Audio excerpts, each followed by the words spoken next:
নমস্কার বন্ধুরা, অভিনব চৈতিস ব্লগে তোমাদের সবাইকে আবার একবার স্বাগত জানিয়ে আজকে নতুন আর একটা ব্লগ শুরু করছি।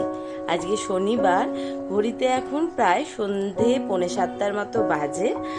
আর আজকের ব্লগটা এখান থেকেই শুরু করলাম। শনিবার সকাল থেকে শরীরটা খুব একটা ঠিক না, প্রচণ্ড এই অত্যাধিক গরমের জন্য এত মাথার যন্ত্রণা হচ্ছিল, সেরমভাবে কোনো কাজকর্ম করতে ইচ্ছা করছিল না। কোনো রকমের রান্নাবাড়া সেরেছি, আর যেহেতু নিরামিষ শনিবারে রান্না হালকা ফুলকাই হয়েছে, বড়ার ঝাল, ডাল, পোস্ত, পাঁপড় ভাজা এই। আর তোমাদের দাদাও খেয়ে অফিস বেরিয়ে গেছে। আর আজকে রাত্রিবেলা এত গরম ঠিকই, কিন্তু তা সত্ত্বেও তোমাদের দাদার রয়েছে একটা বিয়েবাড়ির নেমন্ত্রণ। তো সেখানে ও অফিস থেকেই যাবে বিয়েবাড়িটা অ্যাটেন্ড করতে, যদিও গরমের জন্য যাবার খুব একটা ইচ্ছা ছিল না, অফিসেরই একজন কলিগের বিয়ে, তো সেখানে না গেলে নয়, তাই যেতে হয়েছে। আর রাত্রিবেলা আজকে আমার আর রিকের দুজনের খাবার দাবার বানাবার আছে। তো রিক যেহেতু বাড়িতে আছে, আর তার যেহেতু মহারাজ এক সপ্তাহ স্কুল ছুটি দিয়েছে, বললামই আগের ব্লগে যে একজন স্টুডেন্ট আর একজন টিচার, আইআইটির একজন স্টুডেন্ট আর একজন টিচার দুজনেই ভীষণ রকম অসুস্থ হয়ে পড়েছিলেন বলে মহারাজ এই সপ্তাহটা ওদের ছুটি দিয়েছে। তো যাই হোক, প্রচণ্ড গরমের জন্য রিকেরও ছুটি। তো তার বায়নাক্কা হচ্ছে, মা শনিবার ঠিক আছে, কিন্তু বিকেলবেলা আমার আলুর দম করবার কথা ছিল, তাই দুপুরেই আলুগুলো কিছু সেদ্ধ করে রেখেছিলাম। দাদা যেহেতু আগেই বলেছিল রাত্রে খাবে না, তো আমাদের দুজনের মতো অল্প করে আলুর দম, লুচি। রিক যেহেতু বাড়ি আছে, আবার নিরামিষ গরম হোক বা শীত, তাকে তো লুচি করে দিতেই হবে। যাই হোক, তো আলুর দম করবো বলে এই যে ছোট আলু এনেছিল, ছাড়িয়ে সেদ্ধ করে ছাড়িয়ে রেখেছি, আর তার সঙ্গে দু একটা বড় আলুও দিয়েছিলাম, সেগুলো ভেঙে দেবো বলে। তার বায়না হচ্ছে, মা আজকে আর রাত্রিরের আলুর দমটা আমি বানাবো। তো তার ইচ্ছাতেই হলো।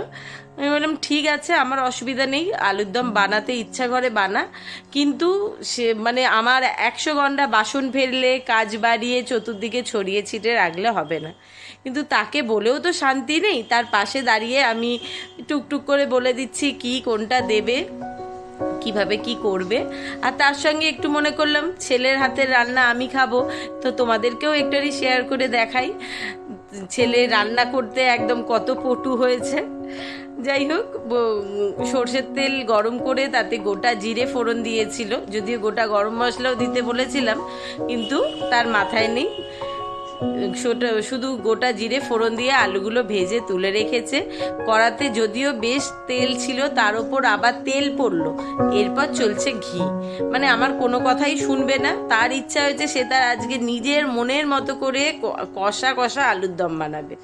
তো সেই জন্য তেলের সঙ্গে ঘি মিশিয়ে দিয়ে দিয়েছে। আর ওদিকে তো আগেই দেখতে পেলে কাজু বাদাম, চারমগজ, পোস্ত, তারপর হচ্ছে কিশমিশ সব দিয়ে একটা পেস্ট বানিয়ে রেখেছে, বাটিতে টক দই ফেটিয়ে রেখেছে। কি কি দিয়ে যে আজকে আলুর দম হবে সে আমি বুঝতেই পাচ্ছি, আর সেই সঙ্গে আশা করি তোমরাও বুঝতে পারছো। আমি পাশে দাঁড়িয়ে শুধু ভিডিও করে যাচ্ছি, আর ও আমার একটাও কথা শুনছে না, নিজের মনের মতো করে রসিয়ে কষিয়ে আলুর দম বানাচ্ছে। যাই হোক, একটা দিলাম, বায়না করেছে বলে আর কিছু বারণ করলাম না। কিন্তু হলে কি হবে, সকাল থেকে আজকে একে তো মাথার যন্ত্রণা হচ্ছিল, তারপরে যেটা বলবো বলে আরও ভিডিওটা করা শুরু করলাম, অকারণেই বেঁধে গেছে ঘরের মধ্যে গোল বাঁধবার যদিও বিশেষ তেমন কোনো কারণ নেই, খুব সাধারণ কথা নিয়েই দাদার সঙ্গেই একটা তর্কাতর্কি হতে শুরু করেছিল, সেটা আবার কোনো রকমে আমি নিজেই চুপ করে বন্ধ করতে বাধ্য হলাম, কারণ এত গরম, তারপর প্রচণ্ড সকাল থেকে মাথার যন্ত্রণা হচ্ছে, শুধু শুধু অকারণে ঝগড়াঝাটি করে বাড়ির পরিবেশটাও নষ্ট করতে ইচ্ছা হচ্ছিল না, আর নিজের মাথা ব্যথাটাও আর বাড়াতে ভালো লাগলো না। তো আমি মনে করলাম এই কথাটা তো আমার একার অবশ্যই, তো তোমাদের সঙ্গে একটু শেয়ার করি, তোমাদেরও একটু মতামত জানতে চাই। আর তোমাদের কাছে সেই সঙ্গে রিকোয়েস্টও রাখি, তোমরা যারা যারা আমার ভ্লগগুলো দেখছো, ভিডিওটা দেখবে, তারা অবশ্যই কমেন্ট করে তোমাদের মতামতও কিন্তু জানিও। প্রশ্নটা আমার কাছে এটাই, দেখো এটা একান্তই আমার মতো একজন খুব অতি সাধারণ গৃহবধূ, সাধারণ চিন্তা ভাবনা নিয়ে বাস করি, সাধারণ থাকা বাঁচা চলে। তো তার মধ্যেই আমার একটা বড় প্রশ্ন মাথায় বেশ কয়েকদিন ধরেই, মানে বেশ কয়েকদিন না, কিছুদিন আগেই শুরু হয়েছে। প্রত্যেক বছরের মতো আইপিএল খেলা চলছে, আর প্রত্যেক দিন তোমাদের দাদা বাড়িতে ঢুকলেই একটাই কথা, কেন টিভিটা অন করে রাখো না, খেলাটা তাহলে বাড়িতে ঢুকেই স্কোরটা জানতে পারে। যেহেতু সেই টাইমটা তার অফিস থাকে, তো অন্তত টুকটাক দেখে রাখলে ওকে একটু বলতে সুবিধা হয়। আর সে নিজেও বাড়িতে ফিরে কোনো রকমের জুতোটা খুলেই আগে রিমোটটা দিয়ে টিভি অন করবে। আর আমি সেই কাজটা একেবারেই করি না।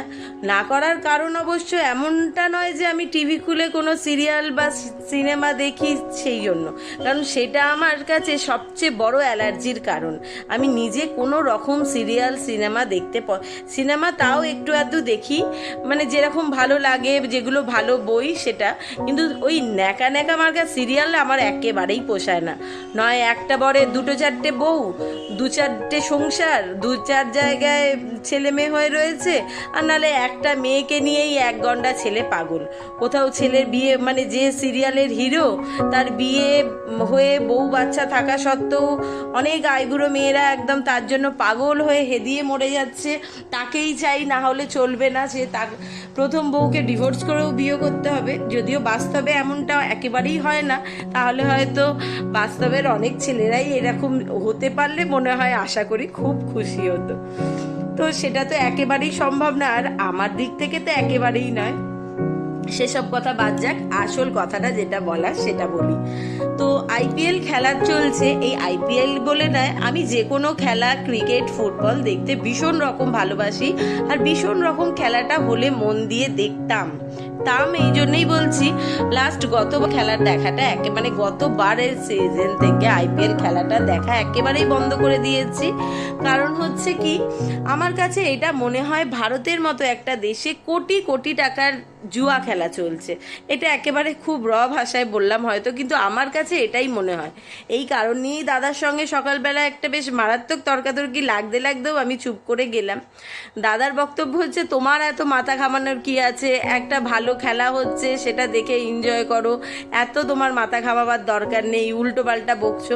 কিন্তু আমার কাছে এটাই মনে হয়, বিদেশ থেকে বিদেশি খেলোয়াড়দের কোটি কোটি টাকা হয়তো সেখানে কোথাও গিয়ে আমাদের টাকা দিয়েই হয়তো কিনছে, বা কোথাও গিয়ে হয়তো সরকারের যে টাকা দিয়ে কেনা বেচা হচ্ছে, তাহলে সেই সরকার তো আমাদের থেকেই কোনো না কোনো রকমভাবে ট্যাক্স কেটে টাকাগুলো দিয়েই বিদেশি প্লেয়ারদের বাইরে থেকে এনে কোটি কোটি টাকা কেনা বেচা করে বাইরের প্লেয়াররা খেলছে, আইপিএল হচ্ছে, খুব ভালো লাগছে। কিন্তু আমার কাছে এখন এটা অত্যাধিক মানে একদম মারাত্মক বিরক্তের একটা মনে হয়। কারণ আমি এই কারণেই দেখাটা একেবারে বন্ধ করে দিয়েছি। আমার মনে হয় এই প্রত্যেকটা রাজ্য যেমন আলাদা আলাদা করে আইপিএল খেলা হচ্ছে, তেমন আমাদের এত নিজস্ব দেশে বড় বড় ভালো ভালো মেন্টাররা রয়েছে, তারা প্রত্যেকটা আলাদা আলাদা রাজ্যের সেই ক্যাটাগরি যারা ক্রিকেট খেলে বা সেই রকম ছেলেদেরকে তুলে তৈরি করে তাদেরকে দিয়ে আইপিএল খেলায়। তারা হোক ভারতের ভবিষ্যতের নতুন নতুন প্লেয়ার, কেউ ভালো বোলার, কেউ ভালো ব্যাটার, তাহলে আমাদের দেশটা অন্তত উন্নত হবে। বা খেলাতে তখন মনে হবে না অস্ট্রেলিয়ার মতো দেশ 7বার কাপ নিয়ে চলে গেল, কেন আমাদের দেশে 2টো মাত্র ক্যাপ এলো।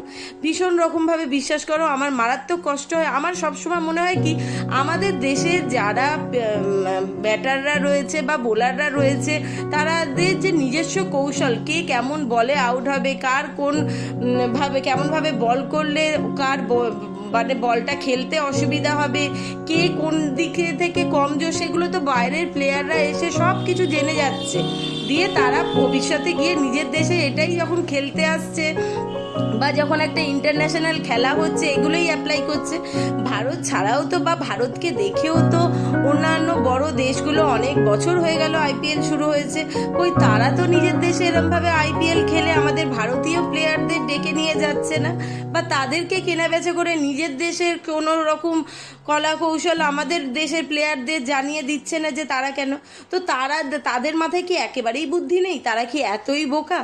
তো তারা যদি না করে, তো ভারতের মতো দেশে তারা এসে কেন, যেমন বাংলাদেশ ব্যান্ড হয়ে গেছে বা পাকিস্তান আসছে না, আমার তো মনে হয় বাইরের সমস্ত দেশগুলোকে মানে প্লেয়ার এনে এই আইপিএল খেলাটা বন্ধ হোক, তাহলে আর আমার মনে হয় না আর জীবনেও কোনোদিনও ভারত আবার কাপ মানে আমাদের খেলে আবার কাপ আসবে বলে আমাদের আশাটা হয়তো আশাই থেকে যাবে।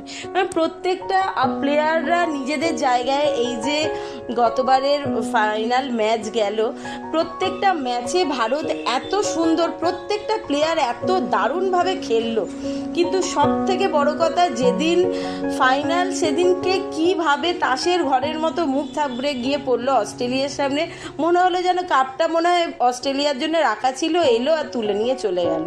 এগুলো ভাবতে আমার ভীষণ কষ্ট হয়। হয়তো আমি নর্মাল একেবারে সাধারণ মানুষ, সাধারণ গৃহবধূ, সাধারণ চিন্তা ভাবনা নিয়ে বাস করি, সেটাই জন্য এতগুলো কথা বললাম। আর এই কথাটা তোমাদের দাদা বলে কি, তোমার যত আজগুবি কথা তুমি বলছো হয়তো কথাটা ঠিক, কিন্তু একটা খেলা হচ্ছে দেখতে ভালো লাগছে, খেলা হচ্ছে দেখতে ভালো লাগছে, এটা একটা মজা দিচ্ছে, কোন ম্যাচ কোন টিম কোন প্লেয়ার উঠছে ভালো লাগছে। কিন্তু যখন দেখি আমার নিজের কোনো দেশের নতুন ছেলে উঠছে, আইপিএলে খেলে দাঁড়াচ্ছে, ইন্টারন্যাশনাল ম্যাচে সুযোগ পাচ্ছে, বিশ্বাস করো আনন্দে মনটা ভরে যায়। কোনো একটা ম্যাচ কোনো একটা টিমের যদি দেখি আমাদের ভারতীয় প্লেয়াররা নিজে খেটে খেলে ম্যাচটা বার করেছে, তখনের আনন্দ, তখনের অনুভূতিটাই বদলে যায়। কিন্তু কোনো একটা আমাদেরই দেশে আইপিএল খেলতে এসে বিদেশি প্লেয়াররা খেলে ম্যাচ জিতিয়ে বেরোচ্ছে, আমার মাথায় একদম রক্তে আগুন হয়ে যায়, রাগে গসগস করতে থাকি, সহ্য করতে পারি না। তো যাই হোক না কেন, এটাই হচ্ছে শুধু শুধু অকারণ ঝগড়ার আর কি মূল কারণ। তো আমার এটাই মনে হয় যে ভারতই একমাত্র চালাক, আর বাদবাকি সমস্ত দেশরা বোকা বলে ভারতের মতো এরকম একটা দেশে কোটি কোটি টাকা দিয়ে জুয়া খেলে লাভ কি আছে? তার থেকে নিজের দেশের মানে নিজের দেশে নিজের রাজ্যের ছেলেদেরকে তুলে নতুন ছেলেদের সুযোগ করে দিক, তাদের খেলার আগ্রহ বাড়াক, এত ভালো ভালো মেন্টাররা রয়েছে, তারা হাতে করে আগামী ভবিষ্যতের প্রজন্মের প্লেয়ারদের তৈরি করে দিক, দেখিয়ে শিখিয়ে দিক, সেটা ভালো হতো না? আমার সঙ্গে তোমরা কারা একমত, বা আমি ঠিক বলছি না ভুল, সেটাও যদি তোমরা চাও অবশ্যই আমাকে কমেন্ট করে জানিও। আর আমি কিন্তু ভীষণ রকমভাবে তোমাদের কমেন্টের অপেক্ষায় থাকবো। আমার সঙ্গে আমার মনে হয় না যে কেউ কমেন্টে ঠিক কি ভুল বলবে কি না, তবে তোমাদের মতামতটা অবশ্যই জানবার জন্য অপেক্ষায় বসে থাকবো। আর দেখো কথা বলতে বলতে কিন্তু বেশ অনেকক্ষণ আগে রিকের কষা আলুর দমও রেডি, আর এখানে আমার ময়দা মাখিয়ে গরম গরম লুচিও ভাজা কমপ্লিট হয়ে গেছে। তো চলো আজকের ব্লগটা তাহলে এখানেই শেষ করলাম। তোমাদের সবাইকে শুভরাত্রি জানিয়ে, সকলের কেমন লাগলো ভিডিওটা দেখে অবশ্যই কমেন্ট করে জানিও। ভালো লাগলে লাইক করো, বন্ধু বান্ধবের সঙ্গে শেয়ার করো, যারা ইউটিউব থেকে দেখছো তারা চ্যানেলটাকে সাবস্ক্রাইব করে দিও, পাশে থাকা বেল বাটনটাকে অল করে দিও, আর যারা ফেসবুক থেকে দেখছো তারা পেজটা অবশ্যই ফলো করো। আজকের মতো এখানেই শেষ করলাম, টাটা। সকলে অবশ্যই ভালো থেকো।